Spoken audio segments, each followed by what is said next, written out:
Hi കൂട്ടുകാരെ, സെലം ബ്ലോസിലേക്ക് സ്വാഗതം. ഇന്ന് ഏത്തപ്പഴം വെച്ച് ഒരു സ്നാക്സ് നോക്കാം. അത് പിന്നെ ബ്രേക്ക്ഫാസ്റ്റിനും കൊള്ളാം. ഞാൻ വീഡിയോ എടുക്കാൻ തുടങ്ങണതും കോഴി കൂവാനും തുടങ്ങണം. ബ്രേക്ക്ഫാസ്റ്റിനൊക്കെ തയ്യാറാക്കാൻ പറ്റിയ ഒരു റെസിപ്പിയാണ്. ഇപ്പോഴും നമുക്ക് വീഡിയോയിലേക്ക് പോവാം. ഈ ഏത്തപ്പഴത്തിന് കട്ട് ചെയ്ത് മിക്സിയുടെ ജാറിലോട്ട് ഇട്ട് കൊടുക്കുക. അപ്പോൾ രണ്ടെണ്ണത്തിനെ ഇതുപോലെ കട്ട് ചെയ്തെടുക്കാം. അപ്പോൾ ഞാൻ രണ്ടെണ്ണവും കട്ട് ചെയ്ത് ചേർത്ത് കൊടുത്തിട്ടുണ്ട്. ഇവിടെ ഫൈനായിട്ട് അരച്ചെടുത്തുകൊണ്ട് വന്നിട്ടുണ്ട്. 2 ഗ്ലാസ് അരിപ്പൊടി എടുത്തിട്ടുണ്ട്. 2 ഗ്ലാസ് റൈസ് ഫ്ലോർ. അപ്പോൾ ഇത് ഇടിയപ്പത്തിൻ്റെ പൊടിയാണ്, എന്തല്ല പുട്ടിൻ്റെ പൊടിയല്ല, ഇടിയപ്പത്തിൻ്റെ പൊടിയാണ്. 2.5 ഗ്ലാസ് വെള്ളം വെച്ച് കൊടുത്തിട്ടുണ്ട്. അപ്പോൾ ഈ സ്റ്റീൽ ഗ്ലാസ്സിനാണ്, ഇതുപോലത്തെ സ്റ്റീൽ ഗ്ലാസ്. അപ്പോൾ നിങ്ങൾ ഏത് ഗ്ലാസ്സിലാണ് അരിപ്പൊടി എടുക്കണം അതനുസരിച്ച് വെള്ളം എടുക്കുക.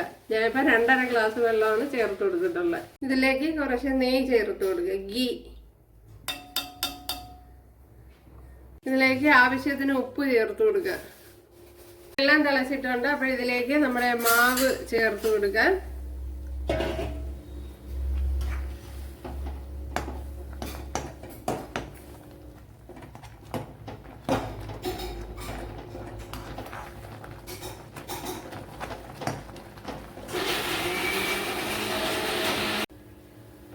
അപ്പോൾ ഇവിടെ തീ ഓഫ് ചെയ്ത് കൊടുത്തിട്ടുണ്ട്. നമ്മുടെ ഫയർ ഓഫ് ചെയ്തിട്ടുണ്ട്. ഓക്കെ, ഇനി ഇതിലേക്ക് അടിച്ചു വെച്ചിരിക്കുന്ന ഏത്തപ്പഴം കൂടെ ചേർത്ത് കൊടുക്കുക.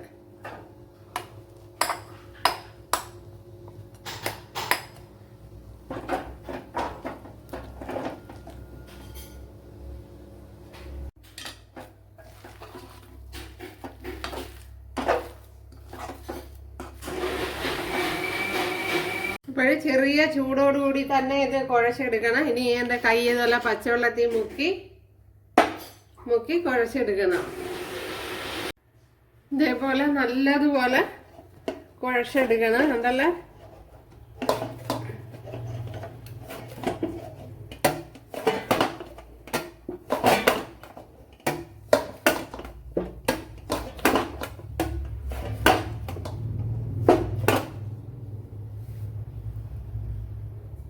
ഇവിടെ കണ്ടല്ലേ, ഇതേപോലെ നല്ലപോലെ ഉരുട്ടി എടുത്തിട്ടുണ്ട്. മാവ് അതുപോലെ നല്ലപോലെ കുഴച്ചെടുക്കണം, നല്ല പരുവം വരണം. ഓക്കെ, ഇതേപോലെ. പിന്നെ ഇതിനേക്കാളും ചെറുതാക്കണമെങ്കിൽ ചെറുതാക്കി ഉരുട്ടുക, അവരവരെ ഇഷ്ടം പോലെ ചെയ്യുക. കണ്ടല്ലേ, ഇതുപോലെ ഉരുണ്ട് വരും. മാവ് നല്ലപോലെ അല്ല മയപ്പെടുത്തി എടുക്കണം. കണ്ടല്ലേ, ഇതേപോലെ കുഴച്ച് നല്ലതുപോലെ പരുവപ്പെടുത്തി എടുക്കണം. ഉണ്ടല്ല, ഞാൻ ഇത്രയും ഉരുട്ടി എടുത്തിട്ടുണ്ട്. അപ്പോൾ ഇനി കുറച്ചുകൂടെ ഇരിപ്പുണ്ട് മാവ്, അതും കൂടെ ഉരുട്ടിയെടുക്കാം. അപ്പോൾ മാവ് ഇതെല്ലാം നല്ല സോഫ്റ്റ് ആക്കി എടുക്കണം, എങ്കിൽ ഇതെല്ലാം പെട്ടെന്ന് ഉരുണ്ട് വരും. കണ്ടല്ലേ,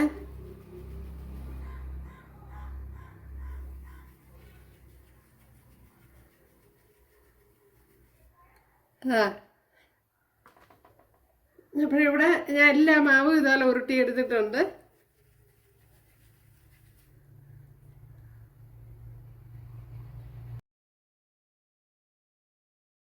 കണ്ടല്ലേ, ഇവിടെ എല്ലാം ഉരുട്ടി എടുത്തിട്ടുണ്ട്. ഇനി ഇവിടെ ഒരു ഇഡ്ഡലി കുട്ടം വെച്ചിട്ടുണ്ട്. അതിൽ ആവശ്യത്തിനുള്ള വെള്ളം വെച്ച് കൊടുത്തിട്ടുണ്ട്.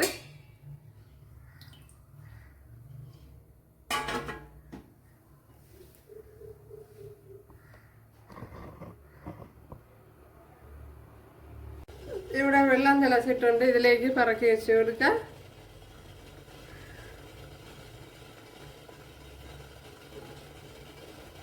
കണ്ടല്ലേ,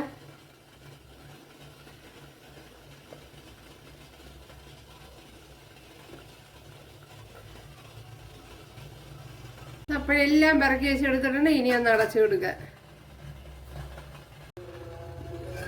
കണ്ടല്ല, വെന്തിട്ടുണ്ട്. ഒരു 4 ഏലക്കയും 1 പീസ് ശർക്കരയും കൂടെ ഒന്ന് അടിച്ചെടുക്കുക. അപ്പോൾ ശർക്കര കുറച്ചുകൂടെ ഒന്ന് പൊടിച്ചു കൊടുക്കുക. അപ്പോഴിവിടെ ഒരു ചട്ടി വെച്ച് കൊടുത്തിട്ടുണ്ട്. ഇതിലേക്ക് നെയ്യ് ചേർത്ത് കൊടുക്കാം. നെയ്യ് അവരവരുടെ ആവശ്യത്തിന് ചേർത്ത് കൊടുക്കുക. ഞാനിപ്പോൾ ഒരു 2 ടേബിൾ സ്പൂണാണ് ചേർത്ത് കൊടുത്തത്. ഇതിലേക്ക് കുറച്ച് കാഷ്നട്ട് ഇതെല്ലാം കട്ട് ചെയ്ത് വെച്ചിട്ടുണ്ട്, അത് ചേർത്ത് കൊടുക്കുക.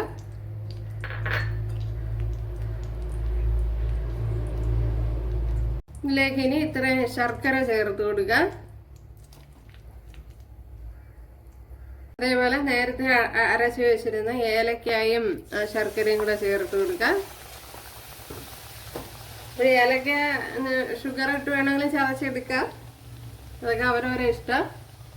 ശർക്കര നല്ല ശർക്കരയാണെന്ന് ഉറപ്പ് വരുത്തണം, അല്ലെങ്കിൽ കല്ലും മണ്ണും ഒക്കെ കാണും. അങ്ങനെയുള്ളതാണെങ്കിൽ അരിച്ചെടുക്കണം, അത് പ്രത്യേകം ശ്രദ്ധിക്കണം.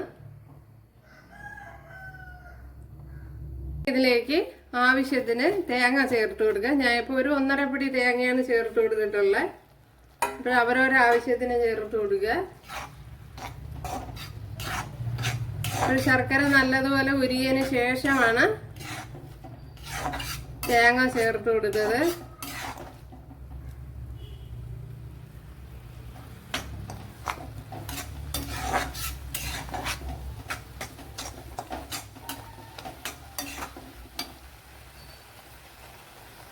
ഇതിലേക്കിനി നമ്മുടെ ഉണ്ടകൾ ചേർത്ത് കൊടുക്കാം.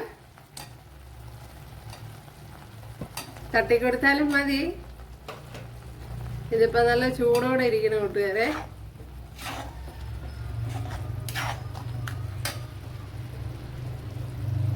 കണ്ടല്ല, എല്ലാ ഗോളവും ഇവിടെ പിറക്കി ഇട്ട് കൊടുത്തിട്ടുണ്ട്. എല്ലാ ഉണ്ടയും ഇവിടെ പിറക്കി ചേർത്ത് കൊടുത്തിട്ടുണ്ട്. അപ്പൊ ഞാൻ തീ ഓഫ് ചെയ്തിട്ടില്ല. അപ്പോഴിതെല്ലാം എൻ്റെ ഒരു സ്വീറ്റാണിത്. നല്ല അടിപൊളിയാണ്, നല്ല ടേസ്റ്റുമാണ്.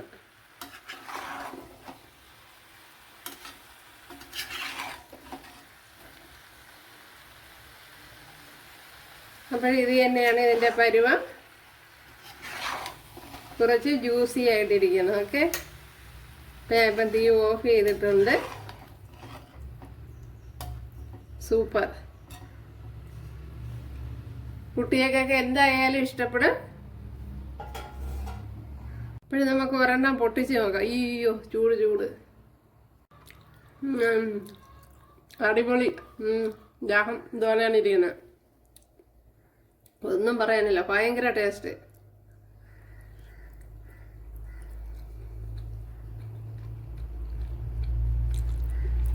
അതേപോലെ ഭയങ്കര സോഫ്റ്റ്. കുട്ടികൾക്ക് തീർച്ചയായിട്ടും ഇഷ്ടപ്പെടും.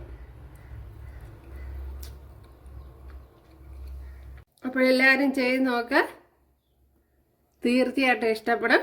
അപ്പോഴടുത്തൊരു വീഡിയോ ആയിട്ട് കാണാമെന്ന് പറഞ്ഞുകൊണ്ട് എല്ലാവർക്കും താങ്ക്സ്. അതുപോലെ ഇഷ്ടമായ സബ്സ്ക്രൈബ് ചെയ്ത് സപ്പോർട്ട് ചെയ്യുക, ഷെയർ ചെയ്യുക, ലൈക്ക് ചെയ്യുക, കമൻറ്റ് ചെയ്യുക. എനിക്കൊരു സപ്പോർട്ടാവും. അപ്പോൾ അടുത്തൊരു വീഡിയോ ആയിട്ട് കാണാമെന്ന് പറഞ്ഞുകൊണ്ട് എല്ലാവർക്കും താങ്ക്സ്.